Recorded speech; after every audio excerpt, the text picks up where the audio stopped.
I want to thank everybody for the feedback I've been getting from the blogs I've been doing. I especially want to thank the person who suggested that in some of these videos I look really old. I want to tell you a secret. I am really old. In fact, everybody's worried about sickness, but we all have a terminal illness, that is mortality. We all die sooner or later.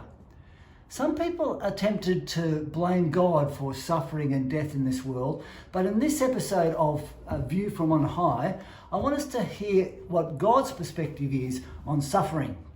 And we're going to look at Romans chapter 5, verse 12.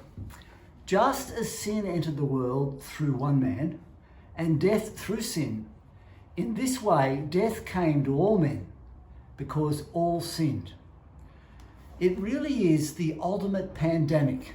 We've all done wrong, we've all sinned, and so death is the consequence of that. Now, you might think to yourself, well, I'm not too bad a person, I don't do too much wrong. But the reality is, before a holy God, we do not honour him as we should. The greatest commandment of all is love the Lord your God with all your heart and soul and mind. And I think all of us, if we're honest, can say we don't do that. And God is disappointed and angry, in fact, that we sin. Not just because we break one of his rules, but because God knows the damage it does to us and to those around us when we don't honour God as we should.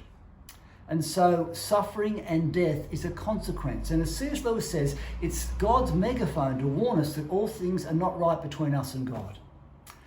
So that's the bad news, if it was the full story. Next episode, we'll hear the next part of the story.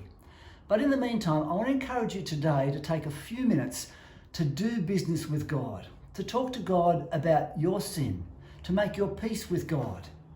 And next episode, we'll talk about how God responds to that kind of a prayer. So stay tuned for the next exciting episode. They are exciting, aren't they?